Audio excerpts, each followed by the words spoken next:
Hello everyone, అందరికీ నమస్కారం. Welcome back to Sriruchi vlogs. ఇవాళ ఒక సింపుల్ బ్రేక్ఫాస్ట్ రెసిపీ అండి. ఇది సేమియా ఉప్మా. చాలా అంటే చాలా ఈజీ అండ్ టేస్టీగా చేసేసుకోవచ్చు మనం. దీంట్లో మనం యూస్ చేసే వెజిటేబుల్స్ చాలా కలర్ఫుల్గా ఉంటాయి. పిల్లలకు కూడా నచ్చుతుంది. ఇలా చేస్తే చాలా మంచి ఫ్లేవర్తో వస్తుంది. ముందుగా మనం రెసిపీ స్టార్ట్ చేసుకోవడానికి 2 గ్లాసెస్ ఆఫ్ వాటర్ తీసుకుని స్టవ్ ఆన్ చేసుకుని కాస్తంత సాల్ట్ వేసుకోండి. మనం సాల్ట్ మళ్ళీ యాడ్ చేసుకోవచ్చు. నీళ్లు బాగా మరగాలండి. ఇందులోనే కాస్తంత ఒక అర స్పూన్ నెయ్యి కానీ నూనె కానీ వేసుకోండి. సేమియాలు అంటుకోకుండా వస్తాయి ఒకదానికొకటి. ఇలా వాటర్ బాయిలింగ్ వచ్చేంత వరకు మరగపెట్టుకోవాలండి. మనం బియ్యం ఎసరికి మరగపెడతాం కదా అలా. ఇప్పుడు ఇందులో నేను 1 కప్పు సేమియాలు తీసుకున్నాను. సేమియాల్ని బాగా ఉడికించుకోవాలండి. ఇలా ఉడికిన తర్వాత వీటిని ఒక జాలి గిన్నెలోకి స్ట్రెయిన్ చేసేసుకోవాలి. ఉడికిన సేమియాల్ని ఇలా మనం సేమియాలని వార్చిన తర్వాత ఇందులోకి 1 గ్లాస్ చల్లటి నీళ్ళు వేసుకోండి. అలా వేసుకుంటే సేమియాలు ఒకదాన్నొకటి అంటుకోకుండా ఉంటాయి. మనకి ఈజీగా ఉంటుంది. అంటే బిగుసుకుపోకుండా అయిపోతాయి. సేమియాలు మంచిగా ఉంటాయి. ఓవర్ కుక్ అవ్వకుండా ఉంటాయి. తర్వాత మనం ఇప్పుడు పోపు దినుసులు చూద్దాం. నేను పచ్చిమిర్చి, జీడిపప్పు, ఎండుమిరపకాయలు, అలానే పోపు దినుసులు, శనగపప్పు అవి కామన్ కదా. నెక్స్ట్ వెజిటేబుల్స్ అండి. వెజిటేబుల్స్ మీ చాయిస్కి తీసుకోండి. ఏమైనా తీసుకోవచ్చు. ఇవి స్ప్రౌటెడ్ బటానీ ఇవి.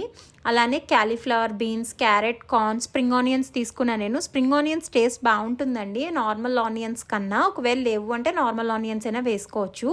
అలానే ఒక అరచెక్క నిమ్మరసం తీసుకున్నాను నేను. ఇప్పుడు నేను స్టవ్ ఆన్ చేసి నేను 1 స్పూన్ నెయ్యి వేసుకున్నానండి. నెయ్యికి బదులుగా నూనె అయినా వేసుకోవచ్చు. వేసుకున్న తర్వాత ఇందులో మనం తీసుకున్నటువంటి జీడిపప్పు పలుకులు, అలానే శనగపప్పు, మినప్పప్పు, జీలకర్ర, ఆవాలు వేసి కాస్త చిట్పట్లాడేంత వరకు వేయించుకోవాలి. ఇలా చిట్పట్లాడిన తర్వాత ఒక రెమ్మ కరివేపాకు కూడా మీ ఇష్టం, కాస్త ఎక్కువ వేసుకున్న ప్రాబ్లం లేదు. కరివేపాకు, ఎండుమిర్చి కూడా వేసి బాగా ఫ్రై చేసుకోవాలి. ఇలా వేసుకున్న తర్వాత ఇందులోనే కట్ చేసుకున్నటువంటి మిర్చి, నేను ఒక 4 మిర్చి తీసుకున్నాను. అలానే ఒక చిన్న అల్లం ముక్క, ఒక 1/2 స్పూన్ పసుపు వేసి బాగా కలుపుకోండి. కలుపుకున్న తర్వాత ఇందులో మనం తీసుకున్నటువంటి వెజిటేబుల్స్ అన్నీ 1 బై 1 వేసుకోండి. ఇవి బంగాళదుంపల ముక్కలు వేసిన తర్వాత 1 నిమిషం వేగిన తర్వాత మిగతా వెజిటేబుల్స్ అన్నీ వేసుకోండి. మనం వేసిన వెజిటేబుల్స్ అన్నీ త్వరగా కుక్ అయ్యేవేనండి, ఒక బంగాళదుంప తప్ప. అందుకని కాస్త గ్యాప్ ఇచ్చి వేసుకోండి. ఇలా అన్నీ ఒకసారి కలుపుకోండి. బాగా మిక్స్ అయ్యేలా కలుపుకోవాలి. కలుపుకున్న తర్వాత ఇందులో రుచికి తగినంత ఉప్పు వేసుకుని ఒకసారి కలిపేసుకున్న తర్వాత మనం మూత పెట్టి కుక్ చేసుకోవాలండి. ఒక ప్లేట్ లాంటిది తీసుకోండి. ప్లేట్ పైన కాస్త వాటర్ యాడ్ చేయండి. ఇలా వాటర్ యాడ్ చేసినట్టయితే లోపల వెజిటేబుల్స్ అన్నీ కుక్ అవుతాయి, మంచిగా ఈవెన్గా కుక్ అవుతాయి, టేస్టీగా కుక్ అవుతాయి. మనం వాటర్ వేస్తే గ్రేవీలా వచ్చేస్తుంది కదా, అలా కాకుండా ఇలా వాటర్ వేసి కుక్ చేసుకోండి. ఒక 5 నిమిషాల తర్వాత మూత తీసి ఒక్కసారి మళ్ళీ కలుపుకుని మళ్ళీ మూత పెట్టేసి ఒక 5 నిమిషాలు కుక్ చేసుకోండి.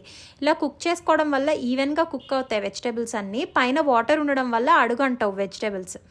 ఇలా వాటర్ ఇంకిపోతూ ఉంటాయండి. అప్పుడు మనం ఒకసారి మూత తీసి ఒకసారి చెక్ చేసుకోండి. ఒకసారి కట్ చేసుకుని చూసుకోండి. ఒక్కసారి పొటాటో ఒక్కటి, క్యారెట్ ఒక్కటి చూసుకుంటే సరిపోతుంది మనకి. ఎందుకంటే ఒక్క పొటాటో కానీ క్యారెట్ కానీ కుక్ అయితే మిగతా అన్ని వెజిటేబుల్స్ కూడా కుక్ అయిపోతాయండి. అవే కొంచెం టైం టేకింగ్ కదా. సో ఇలా చెక్ చేసుకుని ఇవి కుక్ అయిపోయినాయి.